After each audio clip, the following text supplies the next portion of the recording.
आज भारतीय जनता पार्टीचा संवाद मेळावा शहरातले सगळे प्रमुख आमचे कार्यकर्ते, भारतीय जनता पार्टीचे माजी नगरसेवक, इच्छुक उमेदवार असा गावामध्ये आयोजित केला होता। उत्स्फूर्त प्रतिसाद मेळाव्याला आम्हाला मिळाला।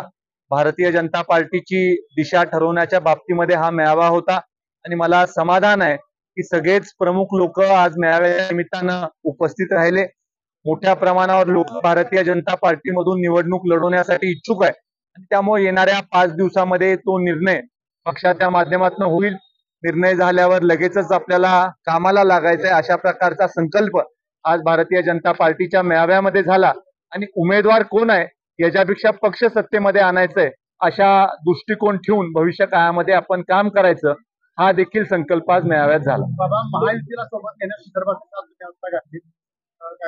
शेवटी भारतीय जनता पार्टीचा जिल्हा अध्यक्ष म्हणून माझी भूमिका सातत्याने हीच राहणार आहे की महायुतीचे घटक पक्ष हे आमच्या बरोबर यावे, पण ते येण्याच्या संदर्भात शेवटी त्यांची मागणी काय आहे, आमच्या कार्यकर्त्यांची मागणी काय आहे, मेळ घालता येईल का हा अजून प्रश्न प्रलंबित आहे किंवा हा प्रश्न अजून आम्हाला सोडवता आलेला नाही। तरी देखील शेवटच्या घटकेपर्यंत प्रयत्न करत राहणं हे खरं तर माझी जबाबदारी आहे आणि त्यामुळे सातत्यानं मी सगळ्यांना साथ घालतोय की तुम्हाला जर का आमच्या बरोबर येता आलं तर आपल्याला एकत्रित चांगल्या पद्धतीनं या निवडणुकीला सामोरे जाऊ।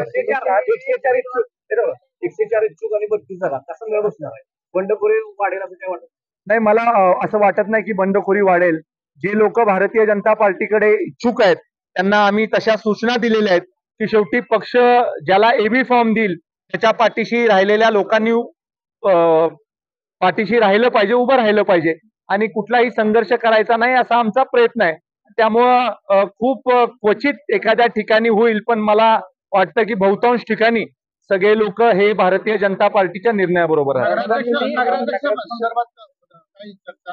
नगराध्यक्ष पदासाठी 5 लोक इच्छुक आहेत आमच्यामधून। त्याच्यामध्ये ज्येष्ठ नगरसेवक श्री विनायक अण्णा पावसकरजी इच्छुक आहेत, आदरणीय जयवंतराव दादा पाटील साहेब इच्छुक आहेत, आदरणीय अरुण जाधव साहेब इच्छुक आहेत, अतुल शिंदे साहेब इच्छुक आहेत आणि बंडाकाका डुबल देखील ताकदीनं ते सुद्धा इच्छुक आहेत। आणि त्यामुळे हे 5 लोक 4 लोकांनी इंटरव्ह्यू दिले आणि एक जण इंटरव्ह्यू पर्यंत पोहोचू शकला नाही, पण त्यांनी इच्छुक आहेत म्हणून सांगितले। असं 5 मधील नगराध्यक्ष पदाचा उमेदवार फिक्स असणार नाही, 5 मध्ये ठरवायचं आहे पक्षाला। शिवसेनेनं नाही, आता काय आहे 16 लोक इच्छुक आहेत। 16 लोक, बरोबर आहे तुमचा प्रश्न, 16 लोक इच्छुक आहेत। सगळ्या 16चं पण मी नाव सांगू शकतो, पण त्या 16 पैकी 5 जे प्रमुख आहेत ते मी नाव सांगितले। पण आता शेवटी 100% सगळ्या पदाधिकाऱ्यांना विश्वासात घेतल्याशिवाय कुठलाही निर्णय होणार नाही। सगळ्या पदाधिकाऱ्यांना विश्वासात घेऊन त्यांचा विचार घेऊन योग्य तो निर्णय केला जाईल। तुम्ही युतीसाठी अजूनही प्रयत्न करताय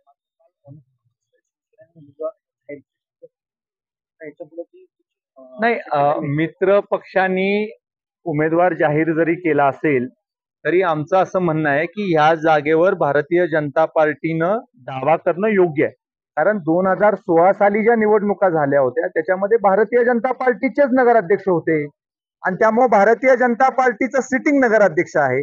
त्यामुळे महायुती करताना ही जागा नगराध्यक्ष पदाची भारतीय जनता पार्टीकडे राहावी, दुसऱ्या जागांसाठी आपण चर्चेतून मार्ग काढू शकतो ही आमची भूमिका आहे।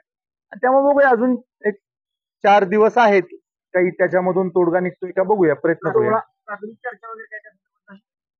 बरेच वेळेला झाली आहे चर्चा, पण शेवटी तोडगा काही अजून निघालेला नाही, त्यामुळे प्रयत्न आहे, बघूया।